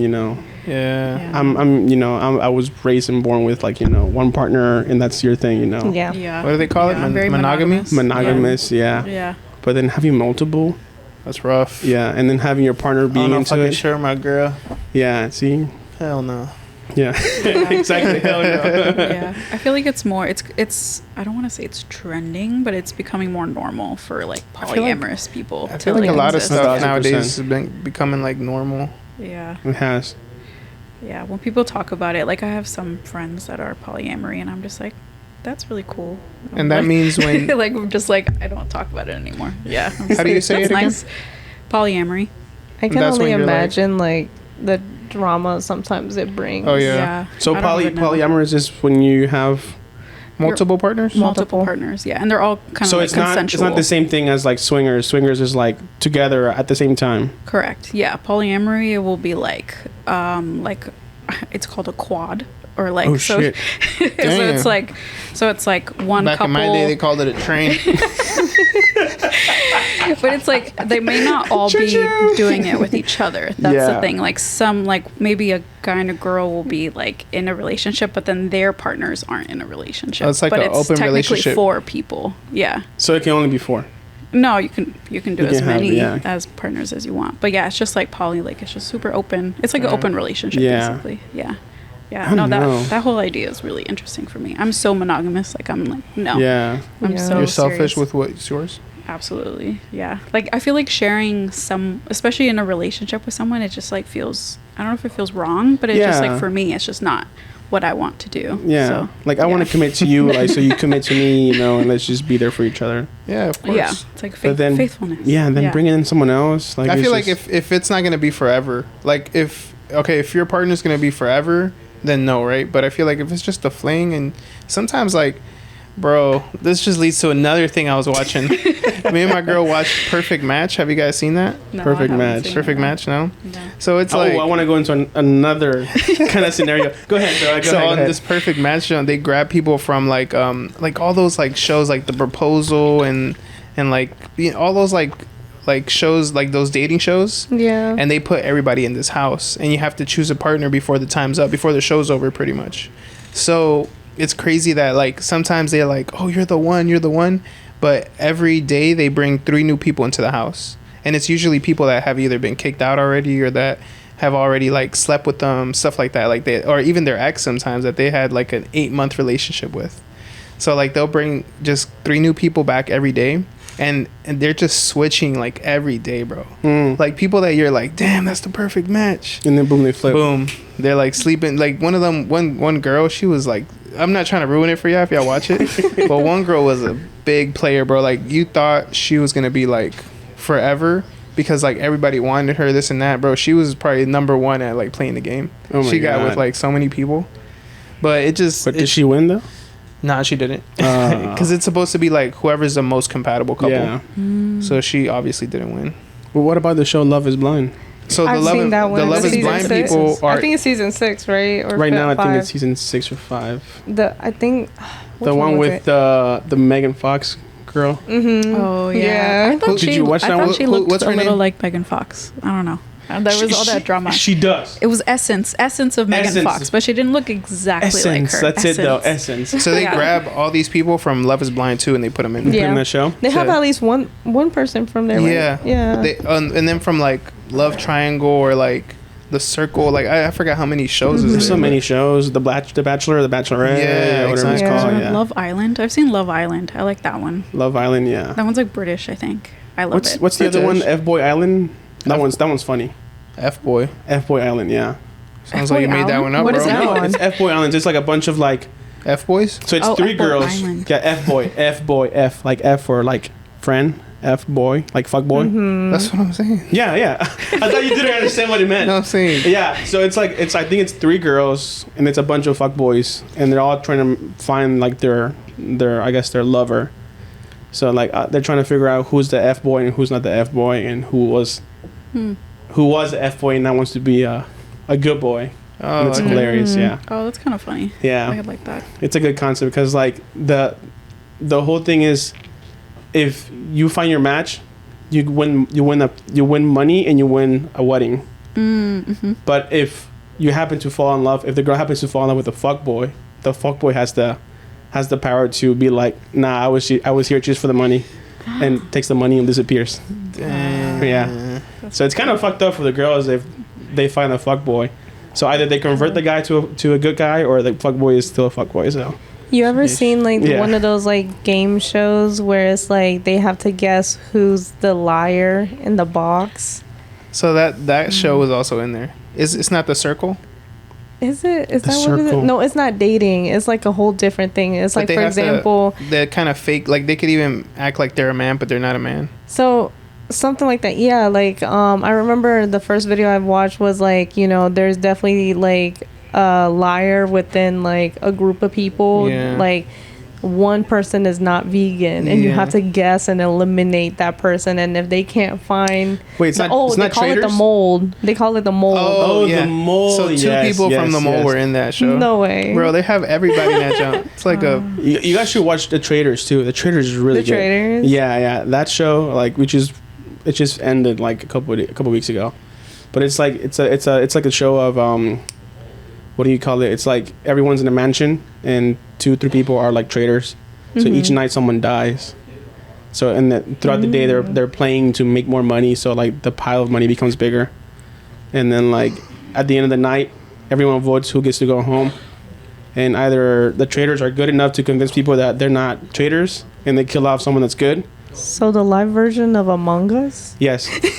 Yes, literally. I like that, actually. I love that game. Yeah. So if you guys want to watch a good like show like that, I'm just like, I heard this before. Like it sounds familiar. Yeah, Traitors. It kind of sounds really like good. Not Squid Games, but like there's this other like playing show. I forgot what it's called, but they have to like kind of guess who's the. I can't think of the name, bro. I think it's like the game Clue, something like that, right? Would you guys ever go on a reality show if you were like single? Yeah. Well, no, a dating show or a reality show. Let's say a dating show or if you were single. show. No. I don't think I would, but at the same time, I would be open to it. Really? Yeah, because I feel like it's interesting to me to like not be able to see someone and like see if you can make a connection with them, you know? Because then you can't see what they look like. I feel like a lot of... So Love is Blind would be the one that you do? Yeah, probably. Interesting. So you'd be cool with proposing to someone across from you? Probably not proposing, but... Well, that's what the whole show is about. I think you propose and you don't see them. Yeah. It's only like if you were talking on the phone. Like you get to be with them for like nine how many weeks? It's like, I think the show in total is like 9 weeks. Yeah. But it's like 2-3 weeks in the pods where you just talk across the room from each other. And then within those 2-3 weeks, you have to propose to the person you want to be with. Yeah, I don't think I'd be able to propose. It's crazy because it's like the first two people just like got married and that's it, like straightforward. Like they went into it, like they're expecting their first baby and everything. Oh, they got like serious. They're successful. Yeah, all there's that. Like it was crazy. Actually been successful. Yeah, it's crazy. That's awesome. Yeah. Like they were the first ones to be out. Yeah, some people really click. Yeah. I mean, personally, I don't know. Like I feel like, yes, Love is Blind, but like to be able to commit to someone that quickly.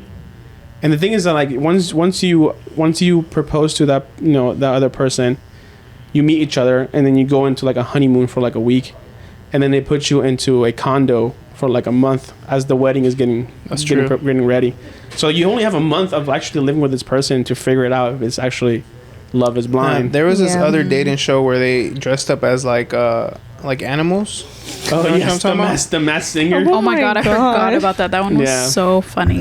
That one was weird for me. Because it kind of looked like furries. Like they were like weird animals. That one was so but funny. You can never tell that they look like the animal. Like the animal would like look way different from them in like real life. Yeah. You couldn't even see their skin tone because they paint it like so good close to the eye. Yeah. Speaking of furries, I was driving through my neighborhood the other day, and I'll show you guys later. I was driving through my neighborhood. I was gonna go pick up dinner, and as I'm coming down this like you know slope hill, I see this lady walking her dogs, and the dogs are barking across the street, and it's already kind of like dark. So like I look over, and I see this like creature crawling in fours, and it has a tail, and it turns around and it looks at me. And it was a little boy or a little girl dressed like a fox. Oh my god. Yeah, and I have it on video. I'll show you guys later. Oh my god. Yeah, and then like she turns around in fours, looks at me, and then just continues like crawling.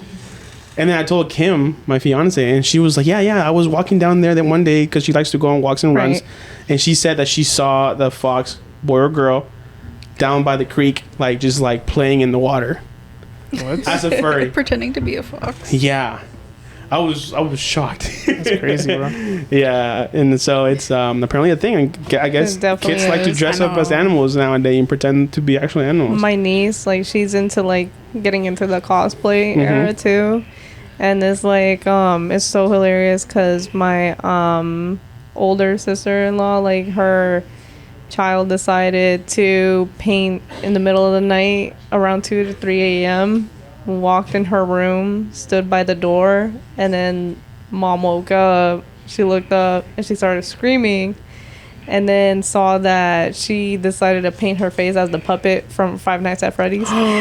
Just standing like right there at the door, just scaring her. What the? In the middle of the night. If I woke up to that, bro, drop kick. Disown my child. No, for real. Oh my god. You would have reached for the chunk glass super quick. Like I would have thrown Something anything. else. I'm locking you in your room.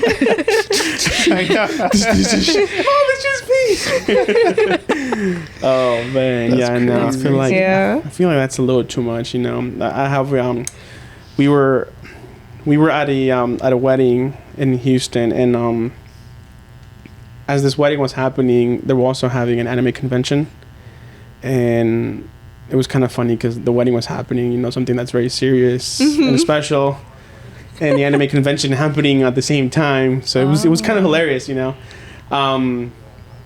But I was talking to one of the hotel like employees, and I was like, "Hey, like, what's going on here? Like, you know, how long is this here for?" Like, "Oh, they're here all weekend. You know, it's like, you know, anime convention, and it's been very strange, you know. But you know, we have to be here, so you know, can't complain." And I was like, "Very strange. Like, how so?" And he's like, "Well, you know, we had a couple requests, you know, that just didn't line up to what we're used to." And he just like, I was like, "Requests?" And he's like, "Yeah." He's like, Yeah, we had like 6 rooms that they wanted us to put litter boxes in there, and they're like, and then you like they have cats with them, like they brought animals. They're like, no, this is for them. They wanted litter boxes for them, for humans to use as cats. What? And I was like, what? And he's That's like, yeah. so crazy. He said they refused to use the bathrooms that they provided in the rooms. And that if they didn't have the litter boxes, then they were just gonna have to deal with the consequences of the rooms being. oh my god, that is not that's okay. a little bit too much. That's not okay. Wow. So there's people that. So when you guys say furries, is that somebody that like really wants to act like an animal? Mm-hmm. Yeah, Yeah. like I think cats are really common. Cats is and, like the most popular. The Foxes. new one is the dinosaur head. Oh, I don't know if you've ever seen that one. Like Yeah. the dinosaur from the land before time. I feel like I've seen that one. Why I've is seen it that one specific before. one? No, That's like my I've seen that childhood. one. I know it ruins it, right? Oh my But god! I've seen that one too. Yeah. That's I just saw like terrible. Yeah. is it like the T-Rex 3-horn one? Yeah, the 3-horn No. one. Oh my god! No, The T-Rex I saw the one? T-Rex one. Yeah, I've never seen that one. Yeah, I've seen the T-Rex one too, but My childhood is ruined. I saw the dinosaur from the land before time, and this guy was wearing it, and I was like, what? I was like, no, But, please like- don't do that. So they do these at the anime cons. I think it might. Is it a kink, They'll right? take the Also? chance I think it's and a kink. go there. Yeah, I think It's a whole different like Yeah, it's a category. subculture of anime. You Yeah. should go one day. I mean, go tattoo it and you'll see that. Well, I'm they sure probably don't you've even seen let you it before. tattoo there. I've seen just one walking around. I Mm-hmm. haven't really like seen like any like. I'm curious Like to see weird like I want to stuff. see like really how far people go to Dude. act like one. So they really another quick story. With my best friend, his girlfriend, she's a counselor at a middle school, and she says there's kids that don't say a word; they only meow. Mm-hmm. They Yeah. only meow. I Yeah. had Yeah. had a classmate that thought that she was a horse, Yeah. and she would be pouncing and jumping and running on her fucking floors. I can't like what? Like it's fucking weird. Like Yeah. So that's new to me. you, Yeah. that's you, but Yeah. like that's not for me. She says that, you know, as a counselor, she has to annotate, you know, whatever yeah. the kids are saying, you know, she has to document everything. And she said that at first she just didn't know what to do. And, you know, she talked to her leaders and, you know, the people above her. And they were like, hey, listen, like, if those kids meow, you have to write it down. You have to record it. The whole thing is meow meow meow meow. Yeah. Meow, meow, meow, meow, meow, meow, meow, meow. And then at the end, meow. Yeah, it's Meow Meow. twice if you agree. meow, meow.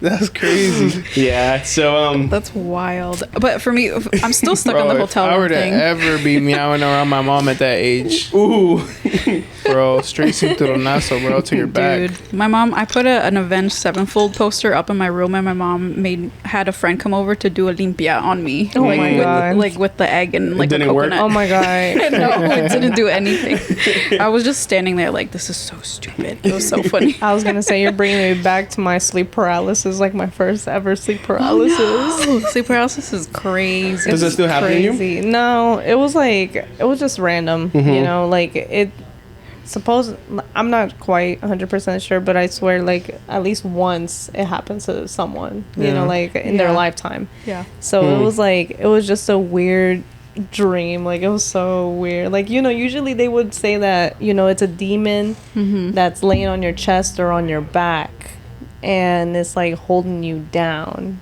And it's like, you know, your mind is awake, but your body is asleep.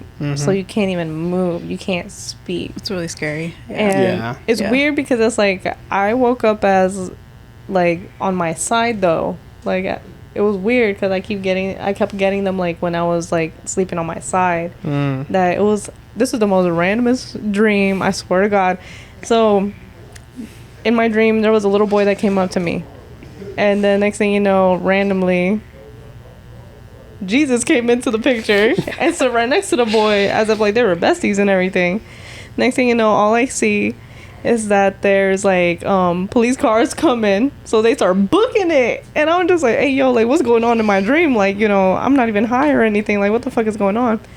And then next thing you know, like I wake up, like I'm not even awake, but I can see like from my eye point of view, my door was like glowing green, and it's like it was like smoke, like fog coming out of it. Oof. And all you hear is like the boy just say like, oh, I'm just gonna cut the veins out of your arms. And then like, mind you, I wake up, and mind you, the door is over here, my bed is this way, and the wall is this way, so I'm like looking this way, but I literally just saw in my dream the whole door and everything going on, that my hair in the back of my neck is standing up, that I can't move, I can't speak, I can't do nothing. So wait, you woke up and you were still frozen? Yeah. It's kind of like they say it's kind of like a dream in a dream, because like you wake up as if you're like it's not. No, I'm just saying like the feeling, because it's like it's almost like you feel like you're dreaming, but you're like just kind of there. You can't move. Yeah, you can decide to either go to sleep and not deal with it, or you could just like try to wake yourself up. Yeah. But basically, what have you done? Have you decided to wake up? So I woke up, right? Did you decide to wake up that night? It was in the morning. Like, I got up, I walked all the way down to the bottom of the stair, right? And I was seeing everything. Next thing you know, I blink, and then I'm back looking at the wall.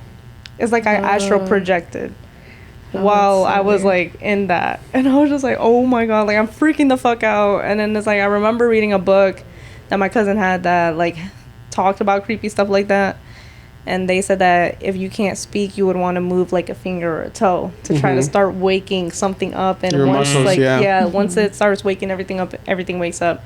That's true. And it's crazy because it's like I have a feeling that the thing that caused me to have that sleep paralysis was one of my ex-boyfriend's like flannels, and it was I don't know if you know the band The Devil Wears Prada. It has a triangle pointing down. I had it hanging above my head. Oh yeah. And then like I just put two and two together, and then I was just like, yeah, like this is what caused all of this. And mind you, like he would always tell me that he would have sleep paralysis every night. Like he would have it every night. But mind you, it's like when we watch Paranormal Activity, it's like shit. You know, like they'll say like it will attach itself to something. Yeah. So it's like once I woke up, I ran crying to my mom and everything, and then in the meantime, my sister's just like, "Oh, you lying bitch! Like you just fucking want attention or whatever." Next thing you know, all you see my mom do is run outside, grab flowers, grab the holy water, run upstairs, start throwing it everywhere. She just was like, and I'm like, "Mom, get the flannel!" And then she's throwing it on the flannel. But mind you, the creepiest part was that the night before, I was putting my dogs downstairs, and mind you, like we have like a root cellar from the outside going downstairs in our basement on the inside. So basically, while I was putting them downstairs, I'm putting the doors down. I swear to God, I saw a hand reach out I dropped from the root cellar. And it's like, mind you, my dogs don't sense it. And mind you, we would be told that animals can sense it. Yeah. But for some reason, they didn't. And all I saw was that I dropped the doors and my hair stood in the back of my neck. And I'm just like, you know what? I'm just crazy. Like, I didn't see nothing. Like, I'm going to go to bed. And then all that happened. And then I'm just like, holy fucking shit. Did your mom leave the holy water here? I hope so. I need to. You need to cleanse. Oh my God. That's so crazy. Good thing is it's Bob's station. So I used to get sleep paralysis too when I was like younger. I feel like it happens the most when you're really stressed out, or like when you're really stressed and then like your sleep patterns are messed up. Yeah, you're not sleeping good, you're stressed out. Like I feel like that's when it happens the most. But actually, in the meantime, our moms are saying, "Tu crees en Satanás?" I know. No. Oh my gosh. You need to get closer to God. Yeah. Yeah, you need to pray or something. No, but so I used to do stencils like prints, and like I would make like a stencil out of cardboard and then I would like spray paint them on like prints or whatever. Right. But I had one that was like a white version, and then I did like the inverted version of it. But the inverted one, I had it up in my room like right next to my bed, and it was like a new thing I had put in my room. So then I started getting like the sleep paralysis and like the weird dreams, and for whatever reason I was like, I feel like it's that poster. Like I was like, I don't know why. And I had like, I won't talk about my sleep paralysis because I feel like it was really creepy, and I feel like we're already deep in. Yeah, we're already deep in. Yeah. Okay, so that one was really weird. Wait, what was the poster though? It was like a deer with like horns. So it was like it was kind of. Oh, you like, were asking for it. Yeah, it was right next. And then I had sleep paralysis like one night. I couldn't sleep, and then I did whatever I needed to do to like make myself fall asleep finally. And then the next day I was like, I need to get rid of that poster. And then I got rid of it, and then I was sleeping fine. That's crazy. It was crazy. Yeah, it was really, really weird. But yeah, sleep paralysis is no joke. It's really like, it's intense. Yeah, because I swear to God, like after a couple times, like, I ended up waking up one time, and then it's like I'm seeing the door and I can already feel it, and then it's like I can't move my body, and I'm just looking at the door while I'm waking up. I'm like, nope, goes back to sleep. I'm like, fuck this shit. I'm not dealing with it again. There was one where I felt it was sleep paralysis, so I was like still and I couldn't open my eyes, but I felt like I was awake, which I don't know if that makes sense. But then I felt like someone was on top of me, like holding me down. And then your brain, just makes up like a whole bunch of stuff. So I was like, oh shit, like my ex is here and he's trying to kill me. Like, your brain just kind of goes into like nightmare mode. Right. I know. That's what I was like. My sleep paralysis has been really intense. But literally I was like, because it feels like pressure on you. So that's why I thought someone was on me. And then it was like, it was so intense. I literally was like, okay, well, there's nothing I can do. Like, I'm helpless. So I was like, I'll just die. Bro. You gave up that easily. This is not getting any better. You gotta fight. No, but the funny thing was because I relaxed, then I woke up. Like, and then I was like, oh, it was just a dream. Like I thought it was real life. So I was like, they were already on me. So I was like, I'm a goner. Like, what am I gonna, he was like 6'3". Like, what am I going to do? Like, anyway, but, yeah, but with the sleep paralysis, I feel like I learned just to I think I started like meditating, and I started doing like more like my more wellness spiritual stuff, and it stopped happening. Yeah. So that was good for me. Yeah. I do my Palo Santo, I cleanse, just make sure that I haven't had sleep paralysis in years. So that's good. I'm good. I'm good these days. Well, on that note, if you ever need Jesus, make sure to walk into church. Make sure to go to church every Sunday.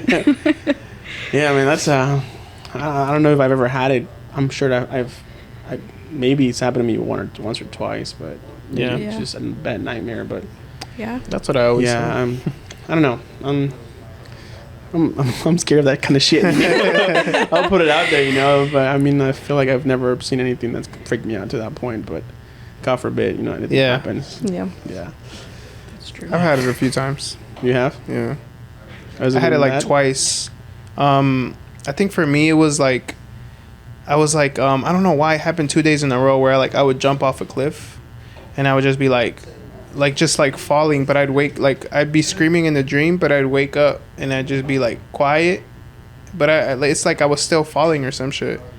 And I did what you said, where you were like, just go back to sleep. Are you sure it wasn't a lucid dream? Because when Bro, this is a whole nother like lucid dreaming. This is a rabbit hole. Okay, because I did have like a lucid dream for 5 minutes where it's like I can see myself in like a orb of like static. Like there's nothing around me but static, and you can feel like the air, like pressure, like is holding me up in the middle of it. So it's like I felt like if I moved, I would have fell off my bed. So I didn't even move, but I felt like the wind holding me up. Like you could still feel stuff. You just don't want to move because you know you're gonna be like, you're like on the edge. Because I don't know where I'm laying or how I'm laying, that I don't want to roll wrong, and the next thing you know, like fall. Like that's how I felt. So the difference is with lucid dreaming, you can control your dream. Like you're slightly like more aware of your dream versus sleep paralysis. Like you're frozen. Like you can't. Move. So I've had one where I was like frozen. The other one probably was like what you guys call lucid dream. Mm-hmm. But the one where I was frozen was like, it was just completely different. It was like my dad was like hitting my mom. Oh, yeah. And then I just was kind of there and I couldn't stop them. Oh, my God. So I remember that I did like pinch myself like here, and I was able to wake up from it. Yeah. But I was really like pinching hard because I was just not able to do shit, bro. I was just kind of laying there on the floor. Like I was like, I was even screaming. And I remember that I was like my screaming was like I just couldn't do shit. Oh, yeah. So like exactly I just really started like pinching hard, and then I just woke up. Damn, that's scary. Yeah, I feel like it's always like your subconscious or something. Yeah, it's like weird. It's that deep stuff. Yeah. I don't know. I feel like the mind will do crazy things to you. Like they can go deep into research for the mind, but they just can never find out why or what, like how we even dream. Like they can never figure that shit out. I think they say that we use only 10% of our brain power, which is ridiculous. Like imagine if we can do 15%, 20%. You know, how much more can we do? How much more can we control? You know? Yeah, and it's crazy. I think the interesting thing about dreams is that like you have to, like biologically, you have to dream. Like it's really bad for you if you don't get like the REM sleep. Like you need like the 4 hours of REM deep sleep, and if not, like you can get like really sick and like it's bad for your body. I think that's really interesting. Yeah, I feel like I haven't dreamt in a really long time. Really? How many hours of sleep do you get? Do you think a day? 6. Do you usually get them like blacked out, or I just go to sleep and wake up straight? He closes his eyes. And me too. I feel like I haven't had a dream in a while. Really? Like right now, subconsciously, I'm saying like, "Fuck, don't think about this shit, because tonight it will happen." He's gonna get sleep paralysis tonight. No, seriously, like just to be like honest with you guys right now, my fiance, she's like in Virginia right now at a work thing. Mm-hmm. Oh, no. I'm sleeping at home alone tonight. Yeah. You need cats to protect just you. do a prayer, bro, before bed. Oh, I will, man. Oh, yeah, every there night. You go. There you go. I will, yeah. That's probably me. Like, I every night I pray. I said put salt at your door. Oh my God! Isn't that for vampires? So I just go to sleep. I thought it was for the Llorona. Oh shit! That was for espíritus overall. I haven't had a dream in a while, but I had one the other day that was kind of intense. But I don't really remember it. But I know I dreamed. I'm lying. I have had dreams. I always forget them. Weird dreams. I feel like usually you forget. You wake up, you know what happened, and you just forget. Yeah, so true. I feel like I've dreamt too, but I just don't remember. They usually say if you don't like sit there and kind of like think, before you get up or do anything else, like you'll quickly forget. You forget right away. Yeah. Mm-hmm. People say wake up, have a journal next to your bed so you can write down your dreams real quick. Yeah, a dream journal. Dream journal. Yeah. Yeah, I've never been able to do that. It'll be very interesting to actually like do that, because you would definitely have a bunch of like crazy. Yeah. And then it's like, even when I would be dreaming, I would even revisit places or dreams that I already had. Have you ever had a dream of a place that you've never been, but then later on you meet it? Later on you get to that spot and you're like, fuck, I've been here before. Deja vu. Deja vu. Yeah, I've had that. Yeah. Do you guys know anything about that kind of stuff? I did. I've had I had one deja vu like really spot on one time, where I was like, somebody's about to walk in a room, somebody walked in. It was crazy, bro. It was exactly like the dream. Me too. I've had so many instances where I'm like, I've been here before. Yeah. I feel like back to like the whole like 10% of our brain. I feel like it itself knows its capability, but we just haven't unlocked it. Because it's like, what if we can like foreshadow and actually see what's actually coming, because it's like, even with spirituality or even like anything like spirit wise overall, like you can even like sense something's going on, or like you just feel something's wrong, like it's just that vibe. Yeah, it's like your intuition. Yeah, that intuition. Yeah, like you have that ability. Like I feel like everyone has that ability in them. It's like what they say about the power of like manifestation too. Yeah, that's true. Like or like the law of attraction, right? Like you attract what you want or what you are, or like whatever you like radiate, that's what you're gonna attract. Yeah, that's so true. I was gonna say I got it tattooed on me. Manifest. Really? I wanted to get the word manifest on the bottom of my fingers. Does it fit? Manifest? I think so, yeah. Manifest. Yeah, 4-4. Manifest. It's 4 and 4. Do that. Yeah. Yeah. I feel like manifesting is a really cool idea. On the one eye. It's a Rihanna, Jay-Z, Rock Nation. Oh my god. Bro, we just got to Illuminati really, really fast. P. Diddy? No, we're not there yet. We're not yet. Hey, quick question. I have this concept that came to me like a while ago about aliens and how like aliens are us, which is the brain power that we don't have yet, and they've just unlocked so many other things that control them to come here and like visit us and be amongst us without even us knowing that they're aliens. I was like, I believe. I kind of believe that too. I feel like they're like. That's kind of how it is. I don't know. Yeah. Are we the test rats? I don't know. We might be. We might be. Because at the end of the day, like we don't know what we're being fed. We don't know what we're, We don't know what we're doing. No, you know what I think? Because the other day I saw this like, it was like a. It was like a meme that said like, this is why you shouldn't care about what people think of you. And it zoomed out, like it started zooming out little by little. So then it showed like, the state, the country, then the whole world, then the Milky Way, and it just started getting smaller and smaller and smaller. And then it was like, and this is how many other universes are in the world, and you're just like this big.